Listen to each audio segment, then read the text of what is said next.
कानपुर के अनवरगंज से मंधना तक प्रस्तावित एलिवेटेड रेलवे ट्रैक परियोजना के कार्य प्रगति की समीक्षा के लिए सांसद रमेश अवस्थी ने स्थलीय निरीक्षण किया।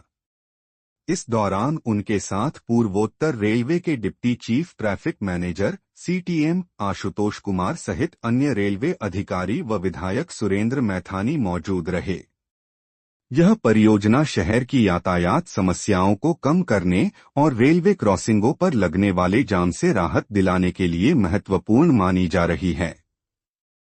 निरीक्षण के दौरान सांसद रमेश अवस्थी ने परियोजना की प्रगति, टेंडर प्रक्रिया और भूमि अधिग्रहण की स्थिति पर विस्तृत चर्चा की।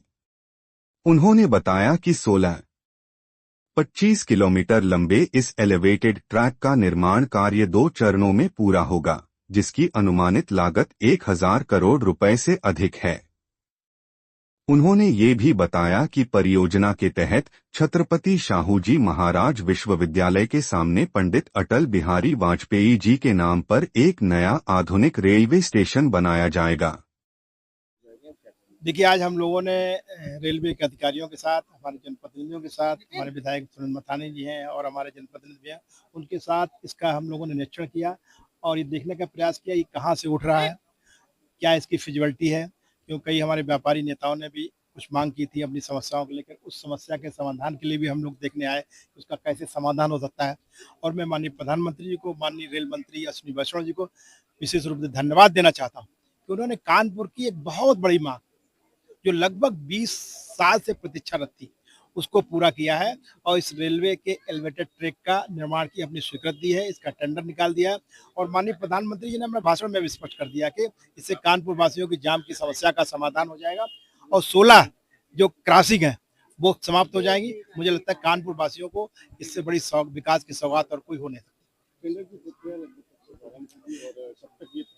देखिए, टेंडर निकल चुका है, टेंडर की एक प्रक्रिया होती है और मुझे लगता है कि जो इसकी प्रक्रिया होती है, सितंबर से अक्टूबर तक इसकी प्रक्रिया पूर्ण हो जाएगी और अक्टूबर में इसका शिलान्यास हो जाएगा और निर्माण का इसका प्रारंभ हो जाएगा।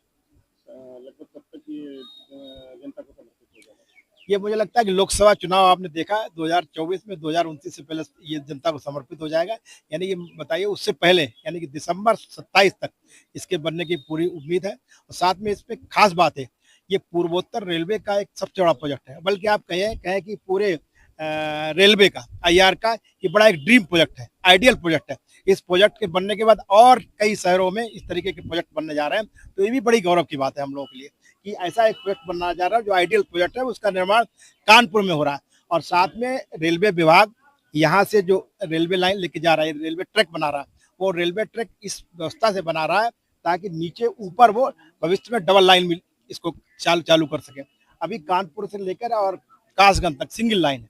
भविष्य में हम लोगों ने मांग की है मंत्री जी से कि डबल लाइन की जाए और मुझे पूरा भरोसा है इस प्रोजेक्ट के निर्माण के साथ साथ ही डबल लाइन का निर्माण भी हो जाएगा, जिससे कानपुर, फर्रुखाबाद, कन्नौज और कासगंज, इनमें सभी लोगों को बहुत फायदा मिलेगा।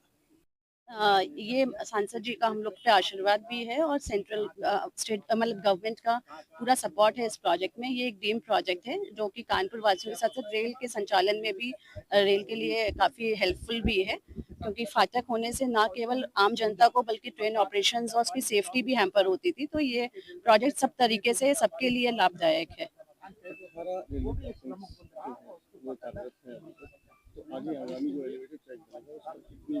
इसमें से अभी हमने 16 इसमें टारगेट करी है और जो बचे हुए फाटक हैं उन पे भी सर्वे किया जा रहा है कि किस प्रकार हम उनको भी एलिमिनेट करके और जो जनता को उसमें प्रॉब्लम आ रही है उसको भी हम खत्म कर सकें।